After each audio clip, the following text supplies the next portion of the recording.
Welcome back to your regularly scheduled programming here on Instigating with Clarkey and Drury, brought to you by our friends at Conway Furniture, Highway 86 East End of Listowel, and of course our friends at Larry Hudson Chevrolet Buick GMC. We'll hear more about them later, as always.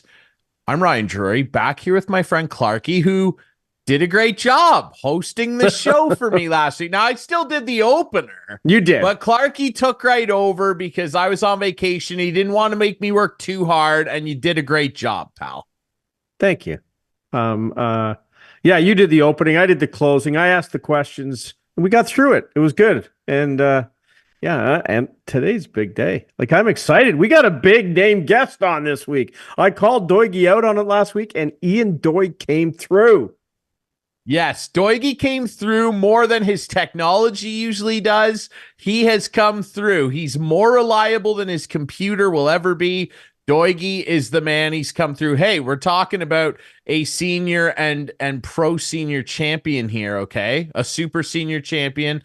Like, this guy, he knows how to sink a big putt, and he's brought on a guy later in the show. We're not gonna reveal it right now, but he's brought a guy on later in the show that knows a thing or two about sinking some big putts. All right, so yeah, it's going to be a lot of fun. And we have a guy who knows a little bit.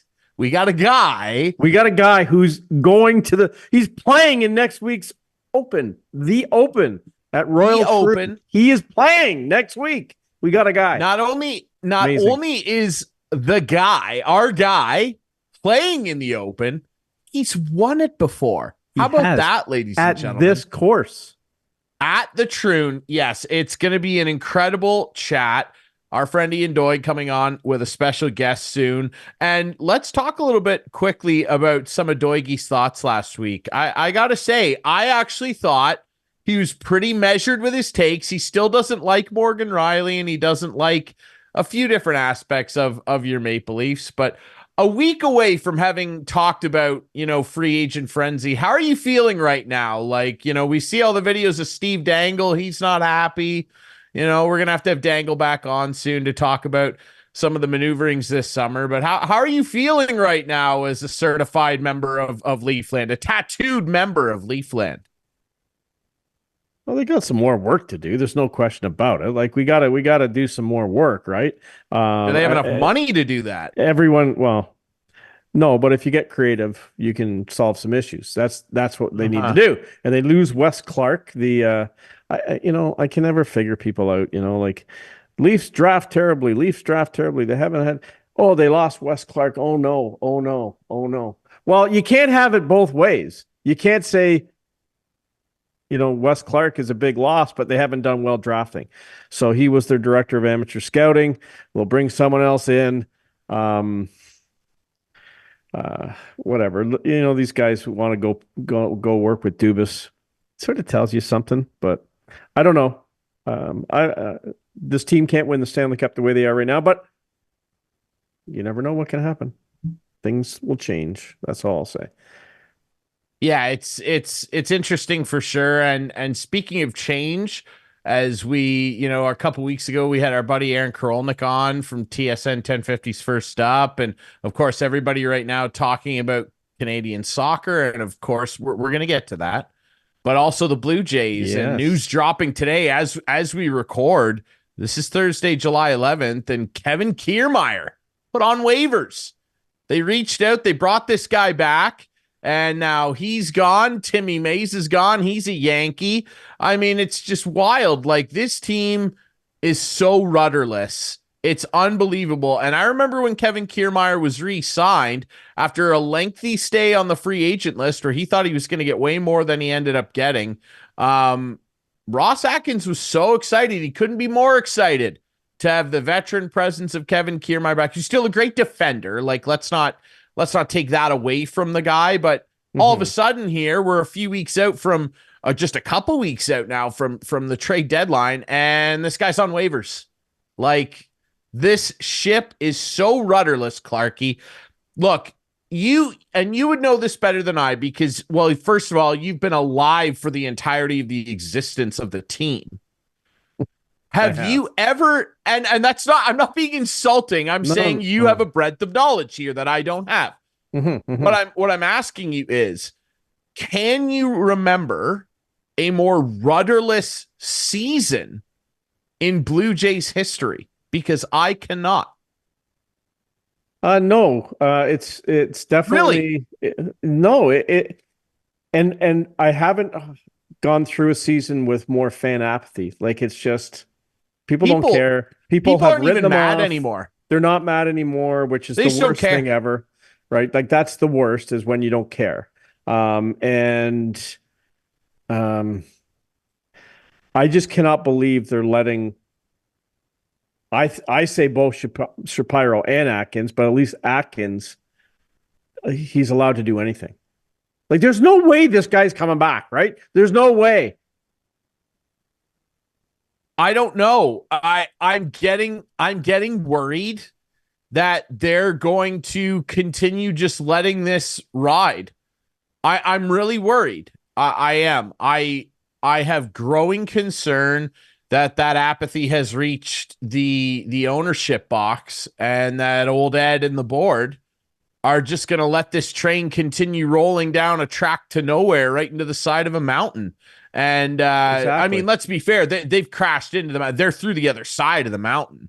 Like they're heading for a valley to nowhere here. I mean, I genuinely, But it's like you said, Clarkey, it's the depressing. I yeah, genuinely, like, people aren't even fired up anymore. Like, no. I don't see Jays hats out there.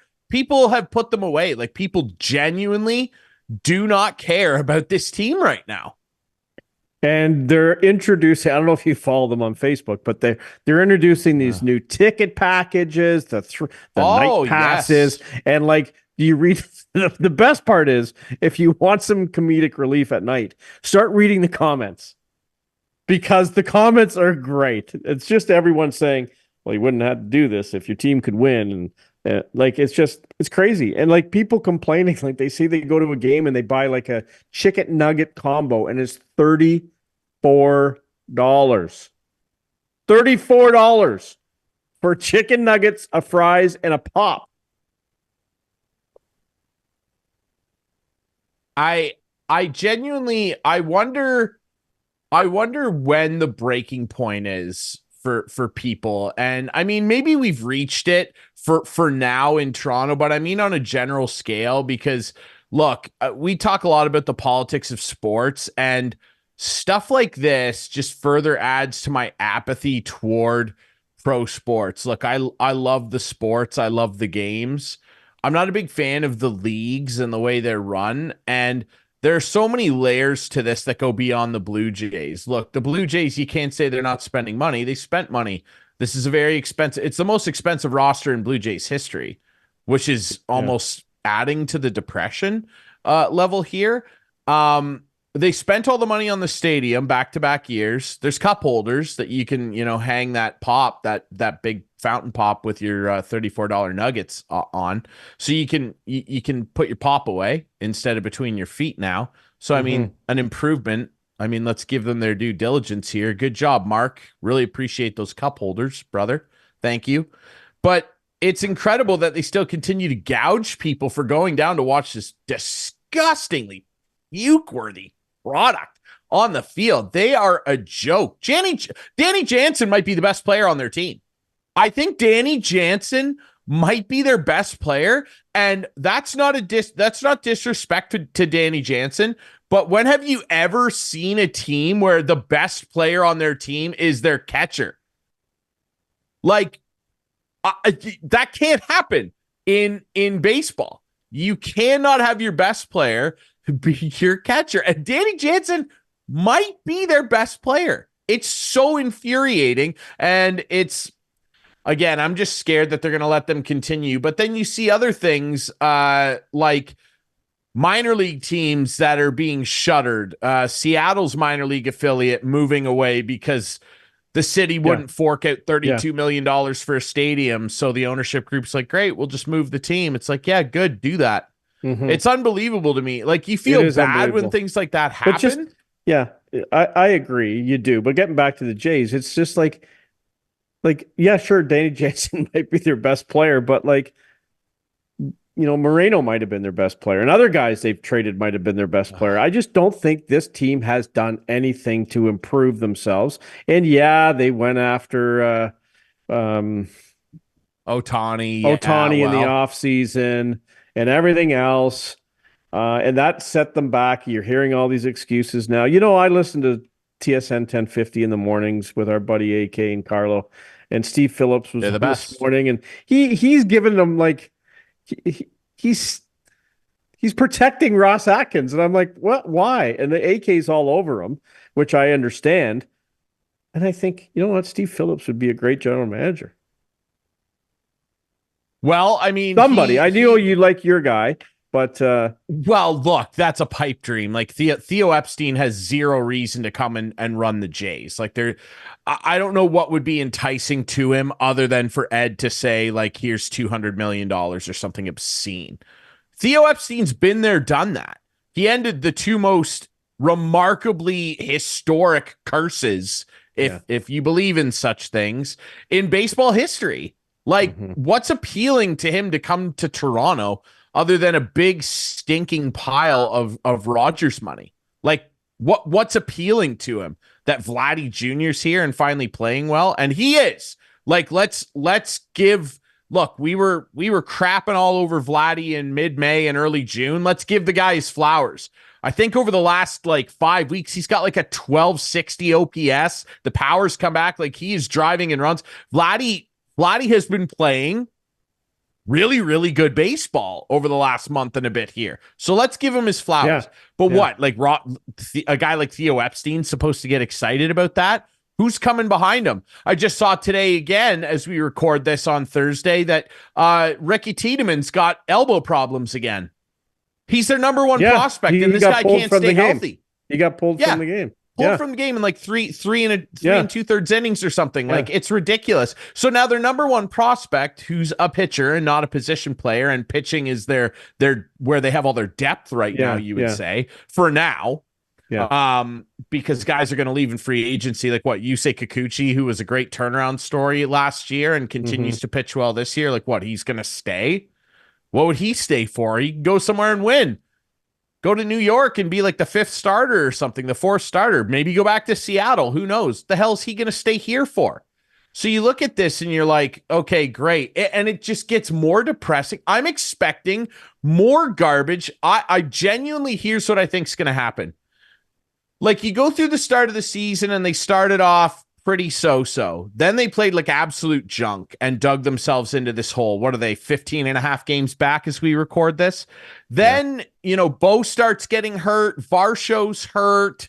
They have some pitching woes. The bullpen's terrible, and it was good last year. Then there's rumors Bo wants out, which haven't really been unsubstantiated by the man himself.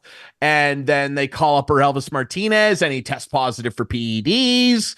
And now their number one prospect can't stay healthy, and it looks like his career might be derailed before it even gets started. What's this, his third pretty significant injury in the shoulder arm area in the last year and a half? Like, that's not great if you're a pitcher, like, let alone any player, but a pitcher. And then here's how... I said this when I made Elvis Martinez 2 weeks ago. Clarkey, you remember this, my couch potato? I said, this comes up at a time when you go, how could this Blue Jay season get worse? I'll tell you how it gets worse. Ross Atkins is still allowed to be running this team in 2.5 weeks' time, and he trades Bo Bichette for like a B-level prospect and cash considerations. That's how it gets worse. Well, that's what I said. They can't allow Ross Atkins to do anything. How can they allow him to do anything? You know what else, too? You know what's going to be even worse than that? He's going to be a Boston Red Sox. Of course he will. And you know what? And that's what... something like Steve that Phillips, is coming down the pipe. But that's what Steve Phillips said this morning. And talking about, who is that? Joey Cora? Is he the manager there in Boston? Like, he's saying that the Boston... Alex Cora, yeah. Alex Cora. The Boston roster and the Jays roster are very close, but their manager is getting way more out of his team than Schneider's getting out of the Jays. So he thinks what the Jays should do, and I sort of agree with him, is you got to move on from Schneider, but you can't hire from outside right now. You just named Don Mattingly your interim guy, and you go from there and you see if there's any spark, if there's any, pickup. And then at the end of the year, you're not dedicated to sign Mattingly long term. You have that option because Cora is a free agent unless he signs. His contract is expiring at the end of the season, and he thinks a guy like Cora would be a perfect fit in Toronto. Who knows? Yeah, but again, there's a guy where World Series champion. He was in charge of that very controversial Astros team. Okay, banging garbage cans, and we don't have to dig into that for the 50th time. But he was creative. But what? But what incentive would a guy like that have, unless Ed Rogers wildly overpays him, to come to Toronto? This is a market where they've always had to kind of build up their own great young core and add to it and throw a lot of money at people, overpaying people, including a guy like George Springer, to come up here and supplement that. And where is any of the young talent coming? There is no one coming. There's no one. I know. And that's so directly on Alex those Cora two guys come here? The Shatkins regime. I agree with you. Why would Cora come here? Well, yeah, they're going to throw money at him. But the other thing too is, which AK didn't fight Steve Phillips on, and I would have. Is Cora going to be a puppet like Schneider is? Because that's what he is. The reason Schneider is there is because he does exactly what the management wants, and we've seen that time and time again. And I've said this before. Like, I don't think it's necessarily fair to put a majority, if not even a little bit, of the blame at Schneider's feet, because we all as smart fans know that. That's right. He took a huge bullet for Ross Atkins and his computer geeks. And again, I say that I love analytics. I think they're valuable, especially in baseball. So I'm sorry to use a term that people get offended by in sports, like computer geeks. But when it works out like this and destroys a team from within, when it's all you base your decisions off of, which it is, I have no problem calling these guys that are currently running the show in Toronto with their MacBooks computer geeks. I'm sorry. Excel spreadsheets don't win baseball games. They can help you find ways to implement ways to win baseball games, but players win baseball games. Okay, so I don't have time for this junk. And John Schneider is not at fault here. Ross Atkins did not do enough alongside his big boss Mark, outside of putting cup holders in.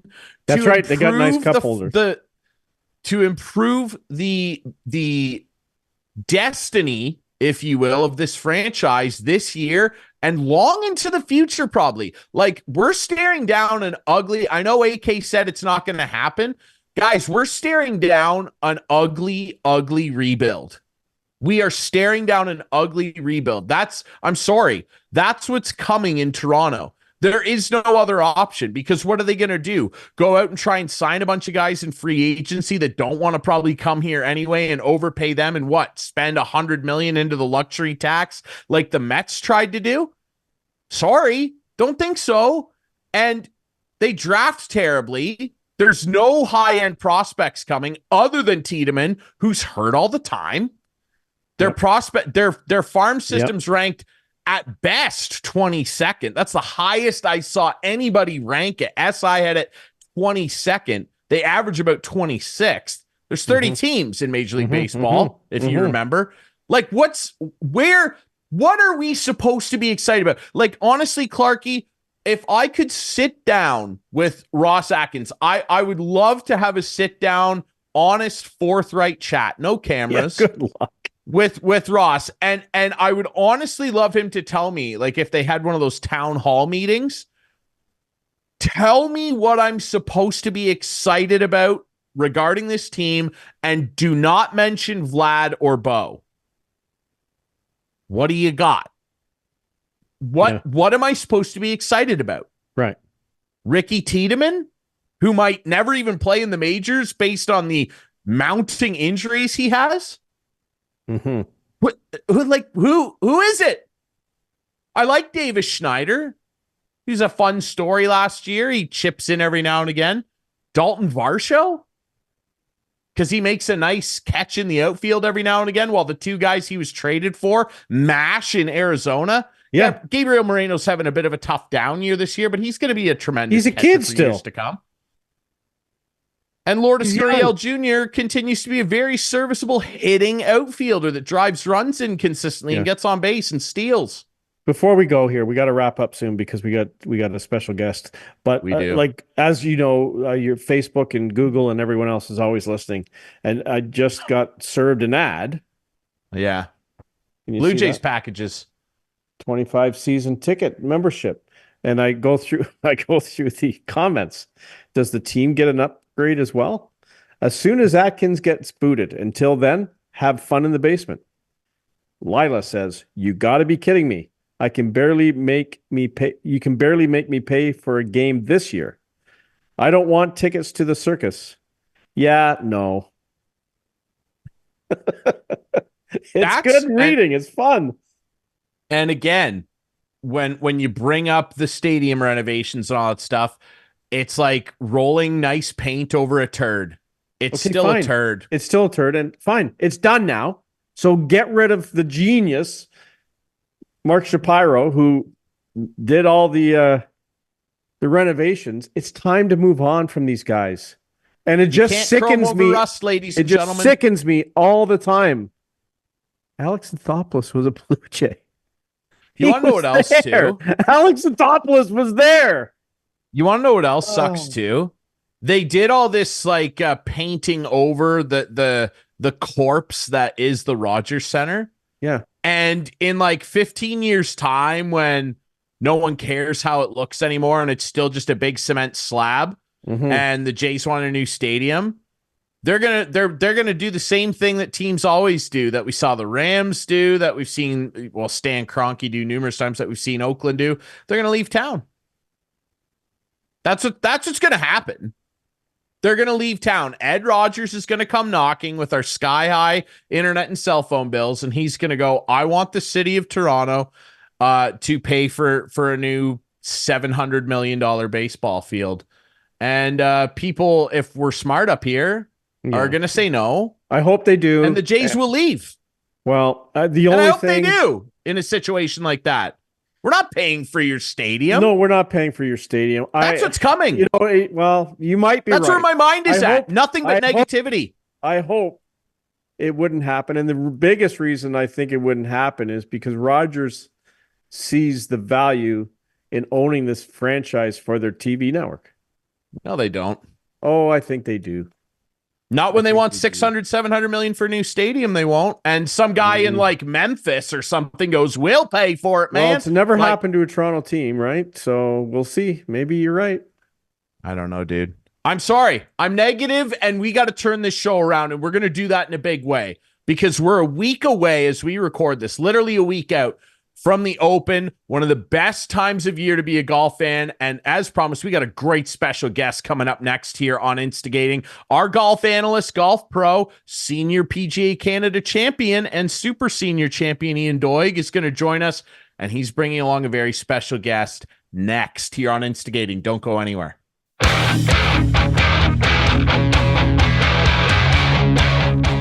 Welcome back to Instigating with Clarkey and Drury, brought to you by Conway Furniture and our friends at Larry Hudson Chevrolet Buick GMC. Ryan Drury back here with Clarkey. As promised, our golf analyst, Ian Doig, on here with a very special guest. Now, ladies and gentlemen, look, we've had some great special guests on the show, but we've never had an Open winner, okay? He is the pride of Galesburg, Illinois.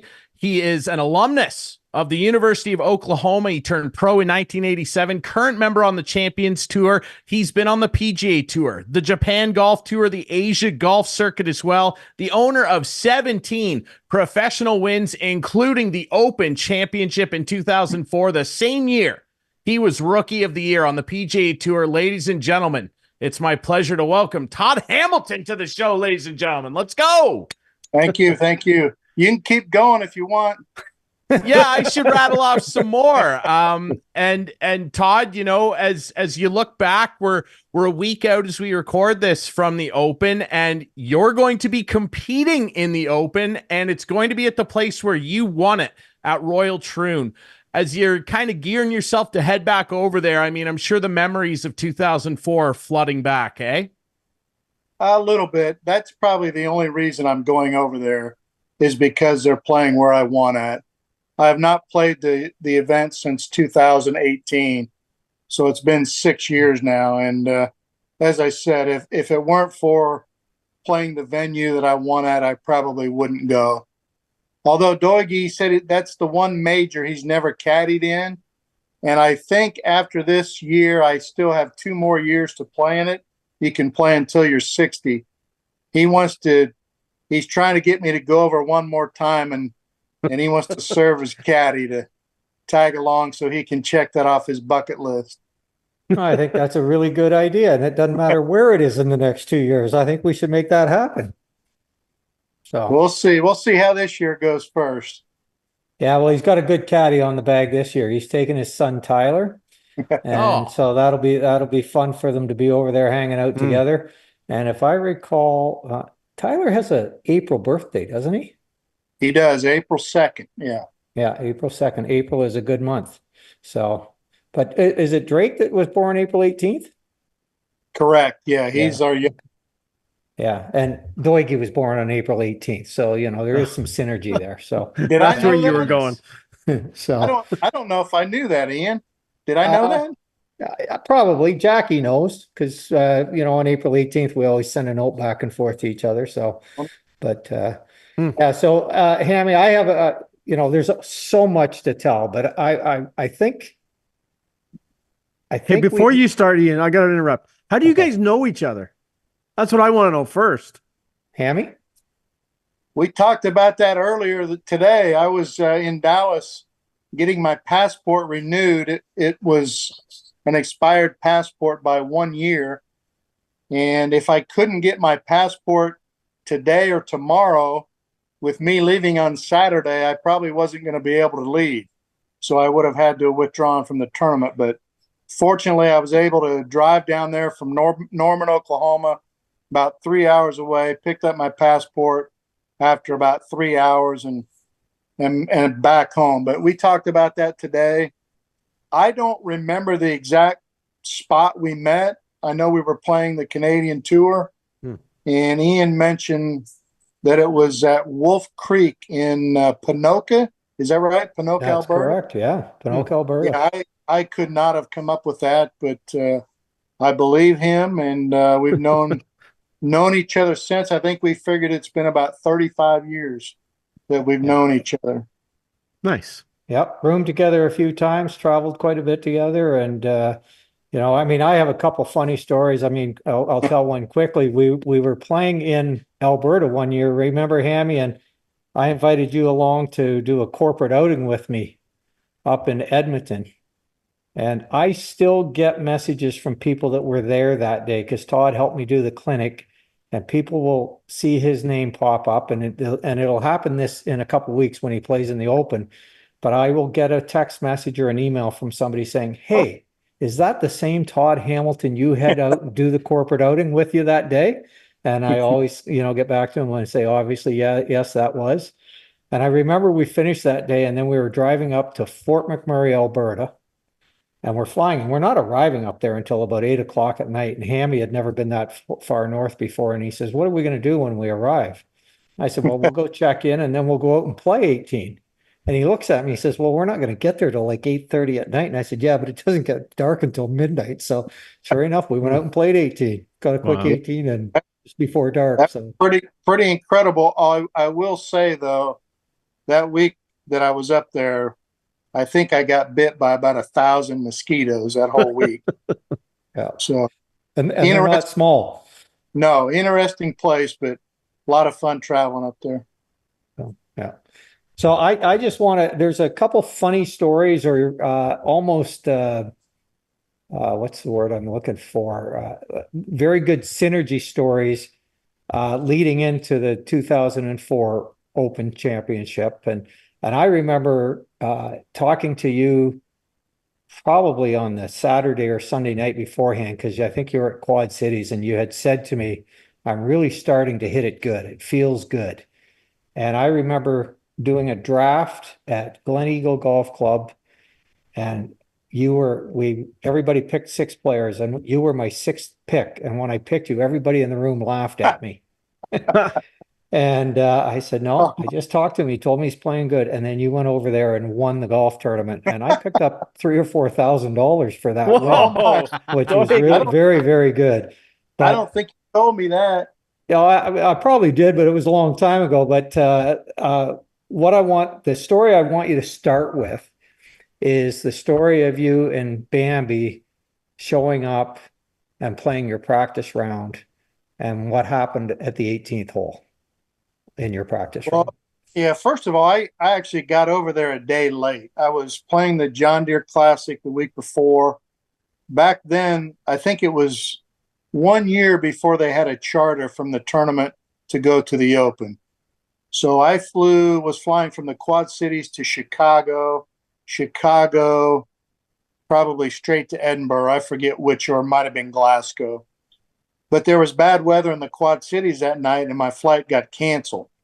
So my mother lived in the Quad Cities. I spent the night with her, and then we all flew over a day later. Same flight, just a day later.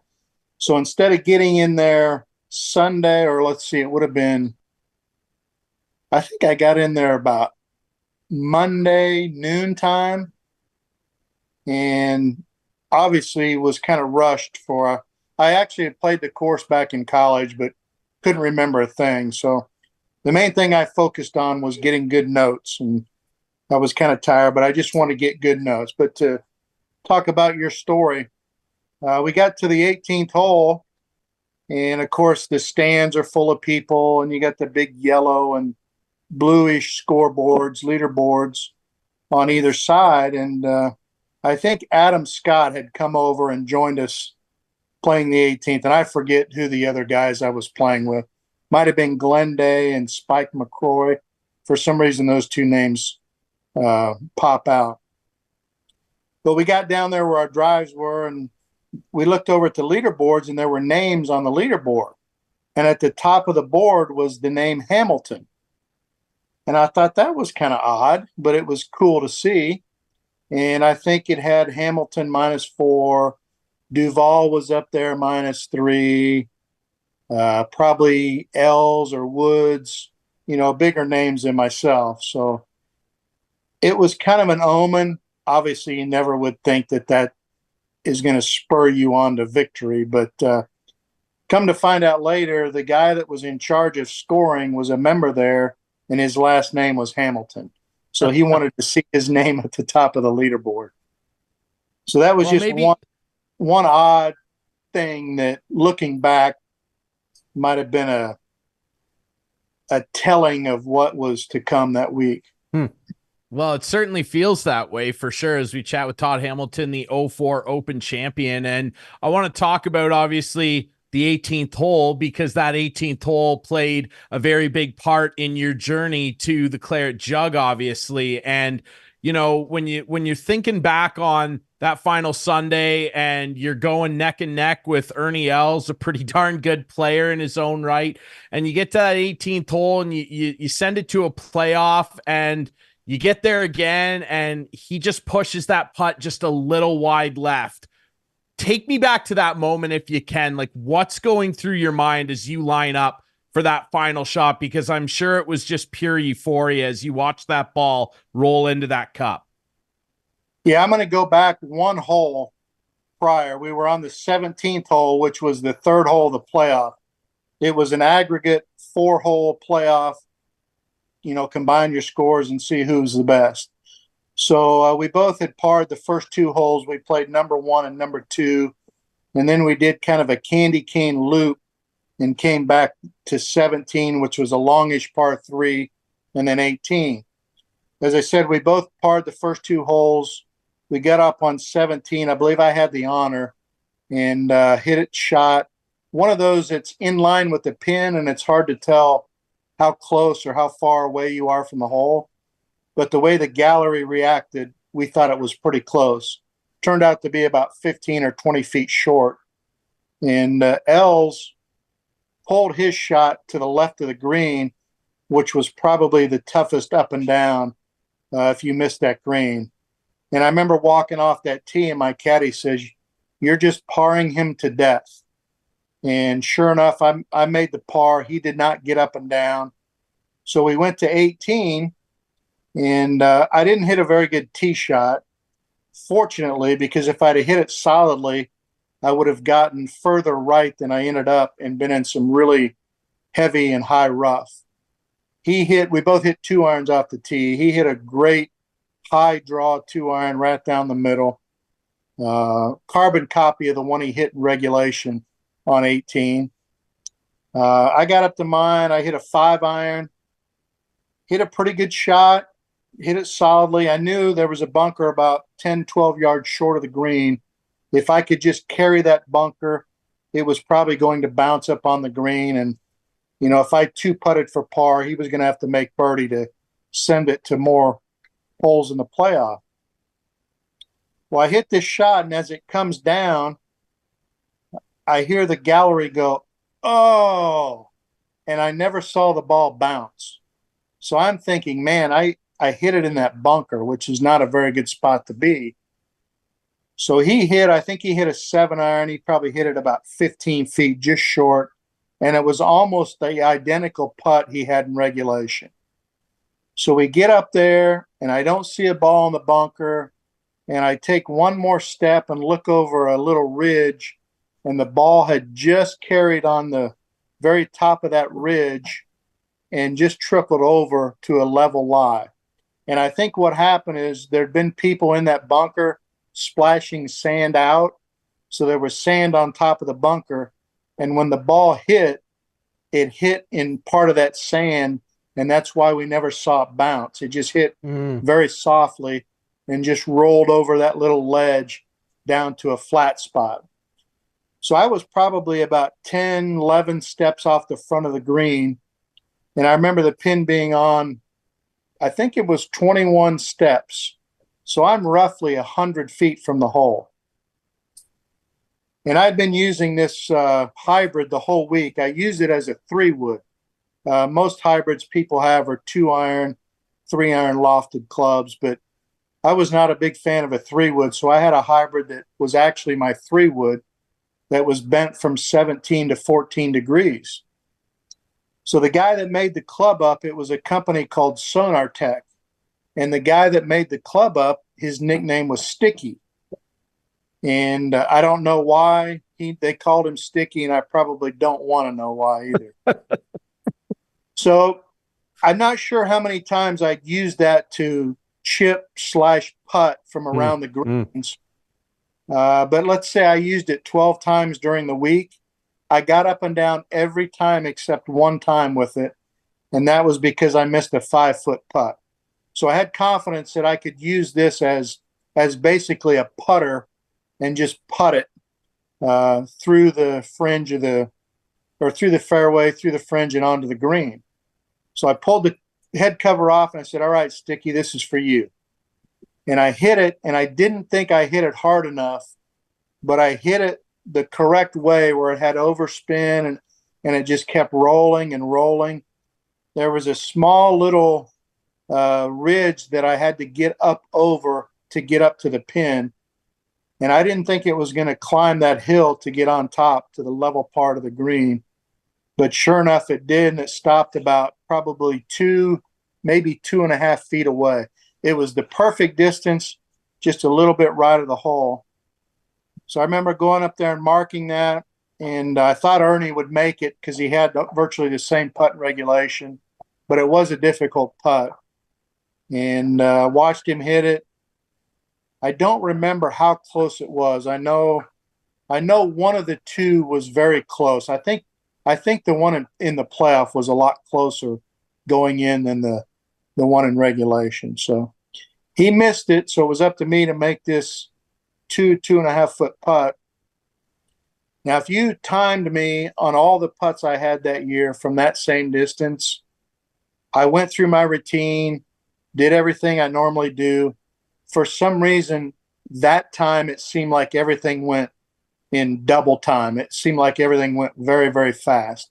But again, I went through my same routine and was probably spent the same amount of time on that putt as I did all the other 2.5 footers. So took it back, felt confident I was going to make it. I'm a pretty good putter. Knocked it in. I took one big step, bent down to get the ball out of the hole. And when I got about halfway down to the hole with my hand, I realized that it was over with. And it kind of hit me.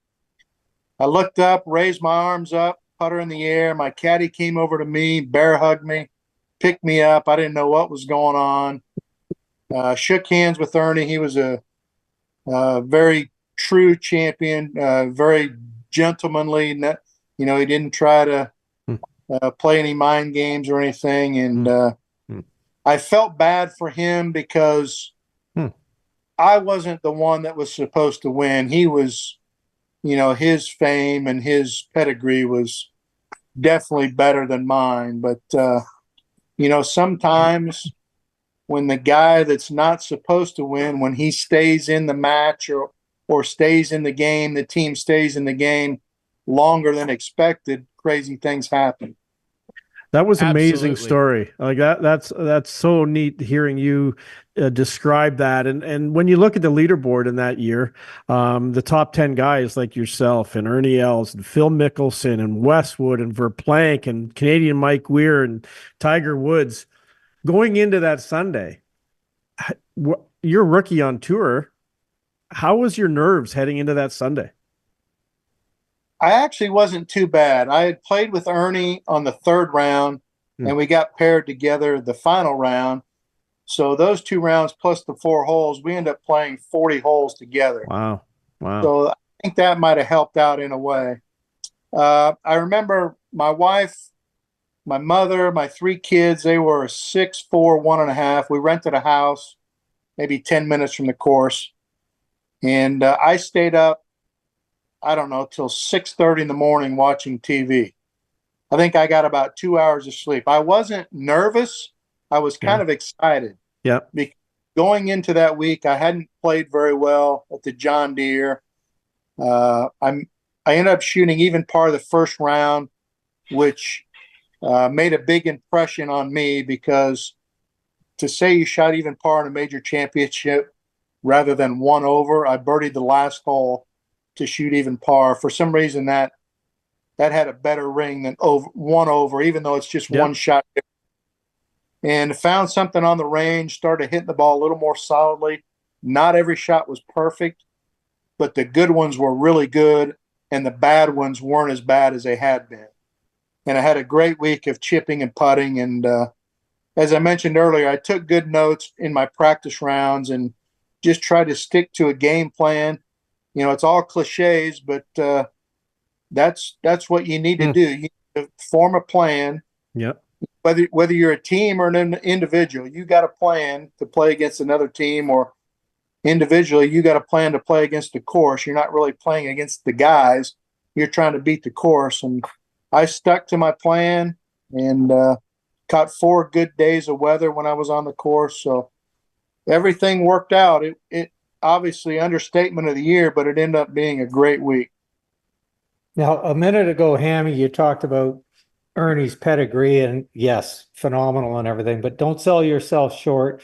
I mean, you had won 11 times on the Japanese tour, plus a couple times in Asia and stuff like that. So it wasn't like you had never won a golf tournament before. No, I remember them putting a graphic up on TV. There were 3 or 4 people. I had won 6 tournaments in a year and a half. I had won 4 tournaments in Japan in 2003.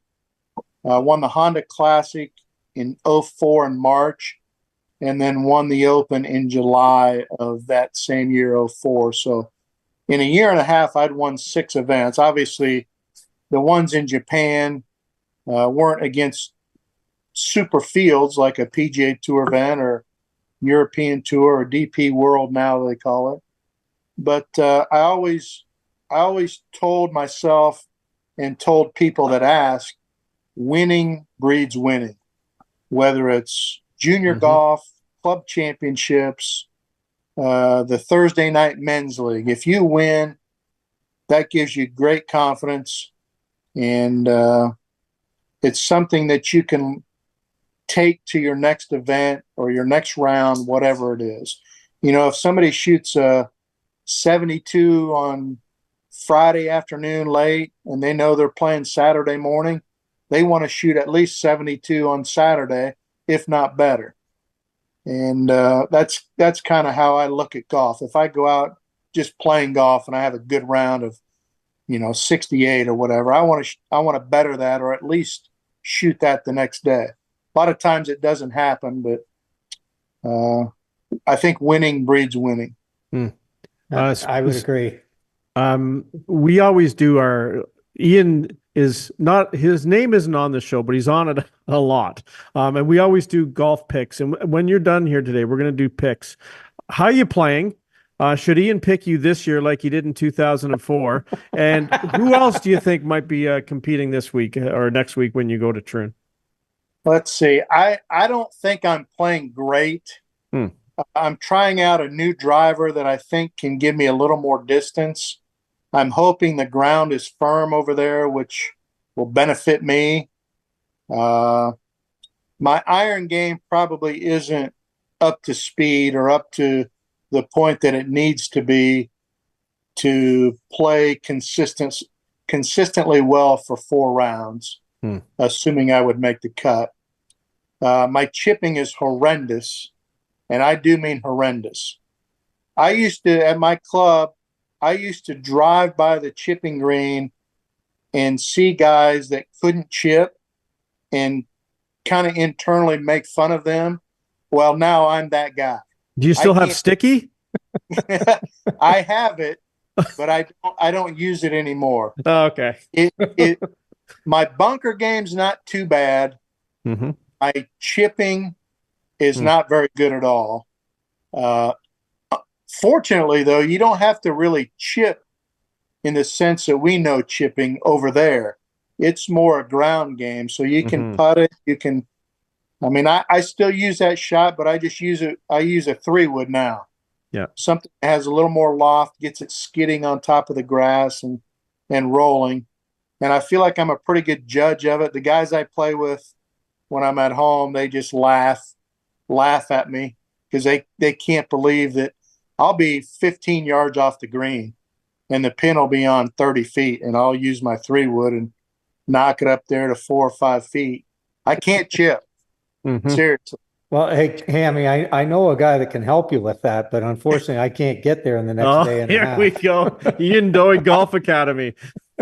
I know the shot I'm going to hit, and this is going to be terrible English, but I can't not do it. I know what I'm going to do, but I can't not do it. That's too funny. Well, it's actually, Hammy, if you think about this right now, it's pretty funny because Hammy and I played a couple practice rounds at the 2018 U.S. Senior Open out in the Broadmoor. And if you remember correctly, I couldn't pitch the ball from 30 yards, remember? And Hammy's giving me a lesson in the practice round. I'm trying to figure out what I'm going to do. And I had made up my decision that I was just going to make sure I never had a 30 or 40 yarder all week. I was going to play away from that area on par 5s and stuff. And then I got out in the very first hole and hit it in the rough and couldn't advance it far enough. And I got up there and first hole uphill, I had about a 62 yarder or 55 yarder. And I thought, oh God, I might move this thing a foot and a half, or I might scull it over the back of the green. But the little tip that Hammy had given me, I just trusted and I went with it, and I pulled it off, and I was pretty good the rest of the week. So, but yeah, that's how it works out. If you're not putting very good from short distance, the first hole of the day, you got a 4 or 5 footer always. Yeah, it's funny how that works out. Now, do you really want to hear our picks? We can do them right now if you want to stick around. Absolutely. Let's hear it. Okay, Ryan. I would set it up. I would love to do it. All right. Now, who goes first? Brian will If tell memory us. serves, Doigie, you are the defending champ. Yeah, I know what you're doing. You're the defending champ right now. Congratulations. We've all won one major, so this is the tiebreaker. This is a big deal, all right? Yep. So, Doigie, it's going to go you.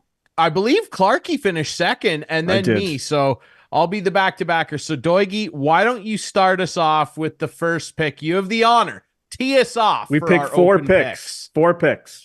All right. So I know that you guys probably think that I'm going to go with my standby first pick, but Yeah, probably. I'm not going to do it. Okay. And I think he's going to play really well, but I'm going to skip by him and I am going to go with my next standard pick in Ludwig Ahlberg. Ahlberg. I knew that was He coming. loves And see, that always puts me in a tough position because now I got to choose because I was going to go one or the other. Okay, you know what? It's time. It's time Rory did it. I'm going to pick Rory. Oh, shit. Boy, you guys are going out on a limb. I know. It gets better. Yeah. we can't take long shots on our first picks. Well, okay, Rory. Hold on, Hammy. I went down the list of the odds here and I went right to the bottom and I couldn't find your name anywhere. So sorry, buddy. They don't even have odds for you. Well, I'll tell you what, when I won, I was about 500 to 1. So There you go. There you go. Okay, Ryan, you have two. I've got back-to-backers here, and I'm going to go with one of my standard guys, okay? A guy that Clarkey likes to steal from me sometimes, but I'm not going to let him do that. I know who you're picking. And I'm going to start my back-to-back picks here with my guy, Colin Morikawa, okay? I love me some Colin Morikawa. He's due for one, okay? He's won some majors. He's due for another one here, all right? And I'm going to follow that up with a guy that I just love, and we all. Okay, hold on. Before you do this pick, yep. Todd, do you want to pick? Do you want to come in? Sure. Why not?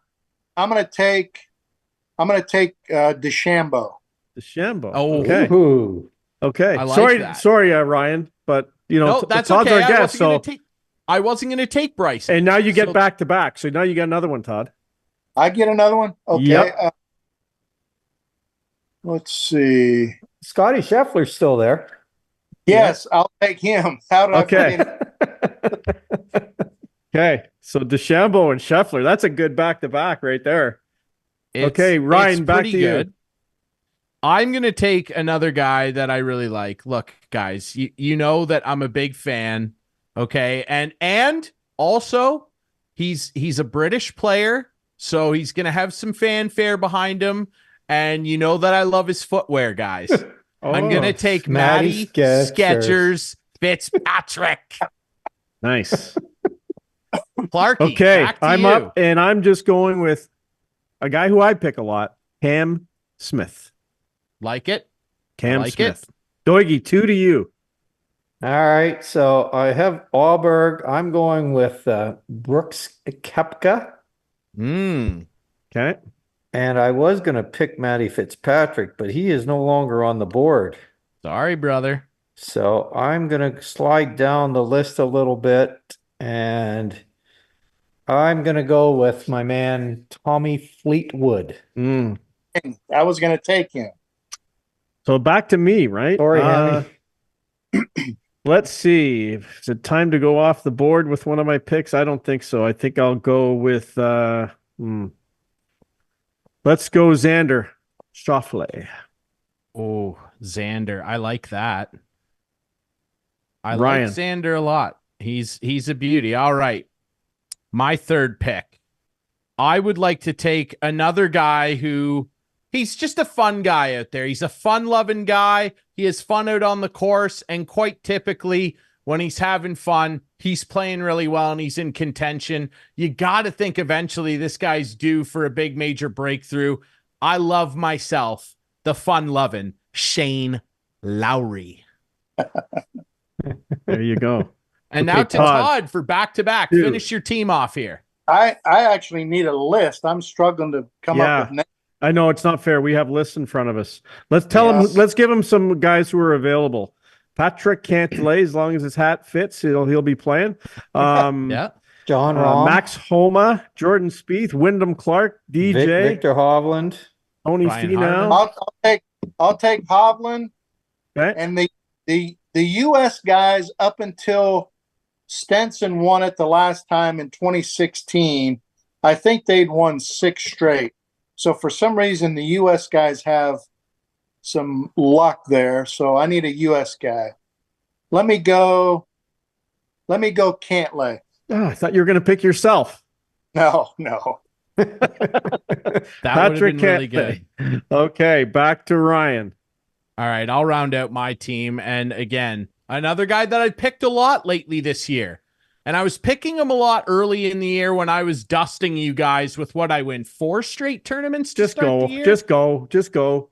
So I'm going to stick with my guy, and it could be windy conditions, and you know who I go to when it's windy? Wyndham Clark. Yeah, saw that coming. Yeah. Well, Hello. you could see that coming a mile away. Thanks Yeah. very much. So can he. Yeah. Okay, I'm gonna go. I'm finished. Is this my last pick? Yeah, it's my last pick, Yep. right? Yep. Let's go with. Okay, Canada. Corey Connors. Let's go, Hey. Corey. Listowel boy. That's where I live. Todd. That's where Ryan and I both live. Corey Connors' hometown. Right, So Listowel. I'm gonna go with Corey. All right. Good Doigy pick. to finish it off. I get 2. No, I am just gonna- one, Doigy. You just get the one. Oh, I only You've get already one got now? You guys. You already Oh, got shit. 3. That changes things. Yeah. Does it? Yeah. Hideki Matsuyama. Matsuyama. Oh, I love him too. I like him too. That's who I was going to pick. Old instead of yellow Corey, shirt. but Anyway, there we go. That's All what right. it's all about. Absolutely. Todd, thanks so much for sticking around and doing picks with us, man. You're Yeah. a pro. You know what you're doing. I enjoy it. You guys don't pick a score or anything? No, it's just No. total score. Oh, hey, Like- Hammy, don't say Here we go. anything, you guys. Hammy, before we go, I want to ask you, now that we've done the picks, how should the winner be decided? Like out of the teams, who should win? You Should it mean be- for this event or Yeah. Like for for this- our for- picks, for our picks. For this event, How should we determine the winner? how should we determine who wins the event out of our picks this week? I think you have to have the guy that wins the tournament. And it's just that, whoever wins the tournament. It's not the total combined score or total money of the 4. I think you got to have the guy that wins. My buddies and I do a little every major in the Players Championship. We do a little pool. There's 7 of us. Mhm. We 2 picks. You can pick the same person, but you have to pick a winning score. And the only way you can win is if you have the winner of the tournament and the winning score. Wow, that's tough. And if you match those, then you get $5 from every person. So you win $30. Okay. If everybody, Wow. Does that ever That's happen where you interesting. pick the winner It- and the winning score? it has happened, I think 3 times, and once 2 guys did it. Wow. Wow. Wow. Guy and the same winning score. Okay, So now what we do is we can throw out one of our scores in case somebody misses the cut. Yeah. but you have to have 3 guys. You have to make have the 3 cut. guys that make If the you cut. only have 2 guys make the cut, you're out. You're out. But 3 Yeah. guys have to make the cut, and then it's total score. But if you have the winner, You get bonus. you get a bonus of 3 shots off. Guys, I'm open to using the Hamilton rules today. Not the score, but let's just say you had to pick the winner for this week's tournament. Okay. Okay. Ian, you Are we good on? with that? Sure. You guys, since you pick a different way, because you kind of go, Yeah. everybody gets 1 pick Snake, and then yeah. 2. So it might be better that you do it the way you do it. Yeah. Oh, Doigy, Okay. did you hear what You he ask- said? Yeah, exactly. Toigi, You I can guess- mail that Hey, 10, Ian, hey. mail that 10 down to Norman, Oklahoma. Hello. no, Ian doesn't like the way we do it. And the show's over, ladies and gentlemen. The show is over. Hammy, I guess we should have talked about this earlier today when we were on the phone. No, Got this you is lined up. organic. Ian thinks we should go with money. Who won the most money? But Yeah, like Kathleen and Yeah, I do it I don't know. every major, and we go based on money. Whoever wins the most money, the other yeah, one but has to buy usually if you dinner. pick the winner, you're going to win. Well, yeah, But it's better to you have pick the a winner. solid team as opposed to one guy. Anyway, So, we're anyway. going to go with the regular rules. You guys All right. get a whole hour on the way you pick. Yes, we could. We Believe me, could. we have before. We could, but we're not going to because I'm the boss around here, and this Yeah. is how we do it over Yeah. here. All right. Todd, Now- hey, we really, really appreciate you joining us this week. You've given us so much of your time. We're so excited. Oh to my watch gosh, he's got it there. It is. Whoa! It's there. We should have asked earlier. Holy cow, ladies and gentlemen. Look at that. It's a little dirty, but The can claret tell. jug. Wow. Hammy, I sent a picture to Clarkey earlier today, thinking he might yeah. have put it up on. Well, on I'm not giving the it to Adam. producer here, you know. But, Producer Adam, where's the A picture? a picture of me kissing the There claret it jug is. in your kitchen, if you remember that day. Oh yeah, Yeah, I so do. yeah, so pretty special, It's a pretty good special one. to be able to hold that Yeah. thing, right? I mean, there's a lot of history in that claret jug, and Mhm. you know, my very good friend here, Hammy, we spent a lot of time together over the years, and very proud of him, and he's a good One of- guy too. one of Yeah. the best autographs I've ever given someone. I sent the picture, and it had the trophy in it, and I forget the guy's name. I said, "This is the only jug in Dallas with no silicone in it," and then I signed And you know what? It's hanging in my office. Forget his name. Because when it arrived, it came with a note and said, "This one is for private viewing only." That's funny. It was you, Doigie. Yeah, it was me. It's hanging in my office. All right. That's Yeah, hilarious. It's tremendous. My goodness. Well, Well, Todd, there you like I go. said, thanks for letting us see the jug. I mean, even if it is a little dirty, the shine doesn't come off that thing, my friend. And it was well earned. Good luck over there at the Troon, a place you know well. And we're so appreciative you gave us so much of your time, man. Thanks for all the stories and best of luck over there next week, my friend. Thank you for doing this. You bet. Thank you. It's good to meet you guys and good talking with you. All right, Hammy, All right, I'll ladies call and you in a gentlemen. couple minutes when we're off the air. right. Absolutely. All right. All right. We'll take one last quick break. Clarkey and I will wrap the show up next here on Instigating.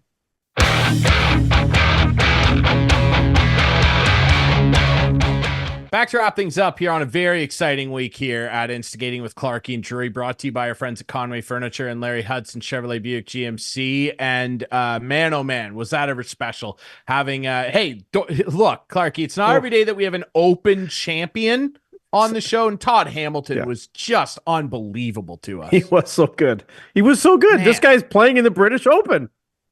He is. He's And he playing. made picks He's with a us. winner, and he made picks with us. And I Watch kind of him sued win you. the- I kind of Watch him sued you win there. the picks. I like when we were doing it. I was going to ask him, and I thought, you know what?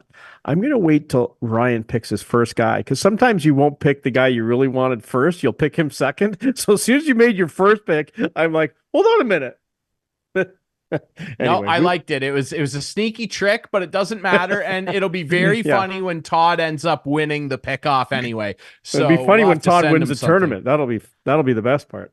That would be absolutely unbelievable. We've got a little in there. I hope he makes the cut. That's all. Let's hope he makes. That the would be cut. amazing. Yeah, It I'll be would be watching amazing. for him. Yeah. We all will. Yeah. Clarkey, Yeah. what's going on over at Larry Hudson's? Well, it's a big time right now Mm. because you know how employees get discounts. Yeah.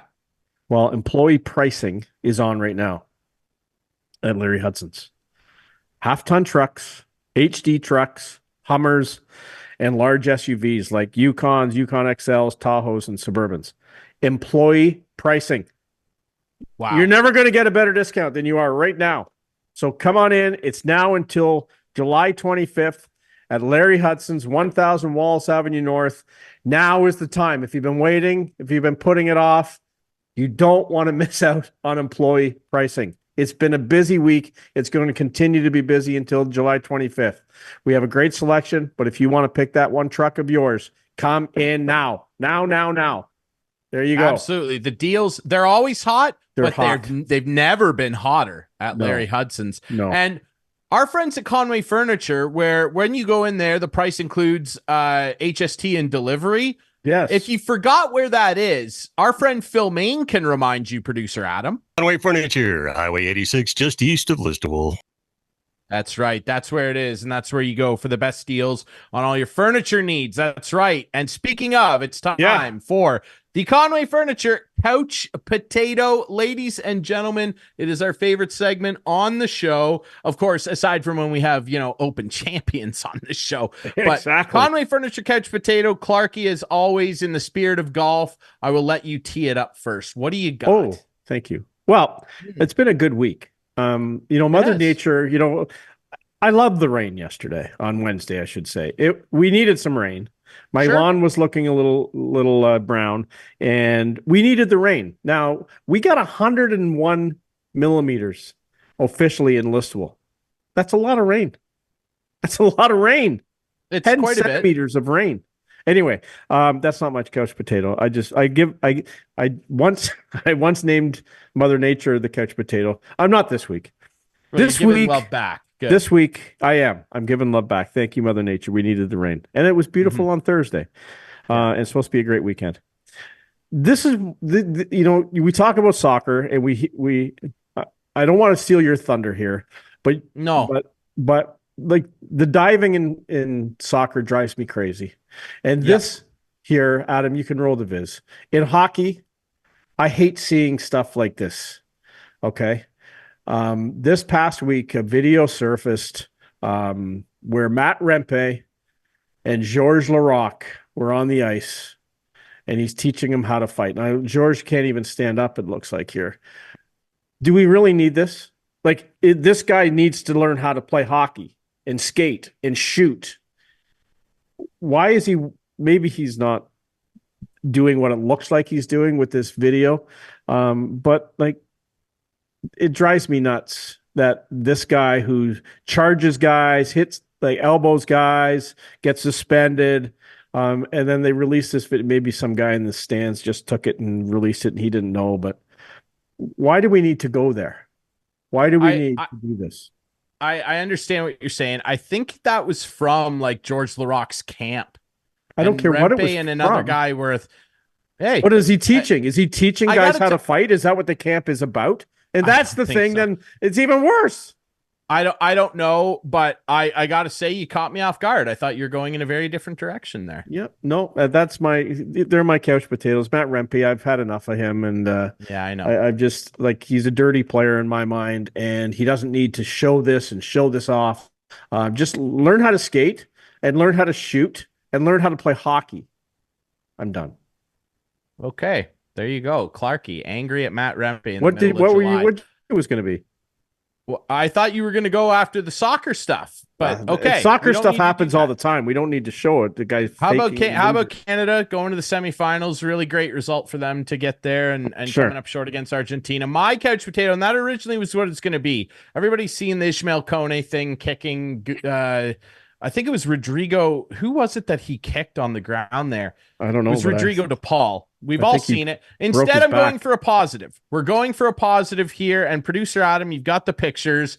My friend, the Rowdens, their daughter, Ellie, she's a huge curling nut and a big, big moment for her. Shout out to the Rowdens and to Ellie here because she has joined her first professional team. She's joined the Team Gallardo rink out of Stroud, Ontario, over in Barrie. There's Ellie ripping up the curling rink. She's so excited. She's so proud, and we're proud of her. Ellie is going to join a pro team. It's going to be amazing, and she's going to take them all the way. How about that? Ellie, you are my Conway Furniture Couch Potato. Hey, we love our curling here on the show. Yes, congrats, and we're very excited to pump the tires of a future local Olympic champion.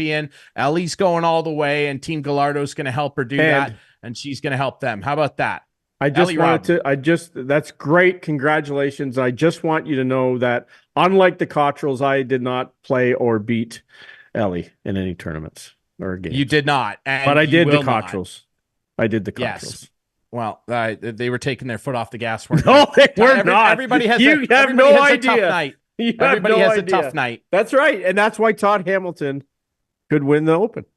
Absolutely. Well, and hey, any a former champion. given Sunday. Any given Sunday, ladies and gentlemen. I'm cheering for him. Week it was. Yes. Absolutely. All right. You can watch the show Friday nights at 8, Sunday nights at 9. They're friends on Whiteman TV. That's channel 6 for Whiteman subscribers. We debut on our YouTube channel Friday nights at 9. Follow us on social media at Instigating Pod. Find the podcast version on all your favorite apps. For Clarkey, for Doigy, Todd Hamilton, myself, Ryan Drury, this has been Instigating, and we'll be back next week. Go Legionnaires.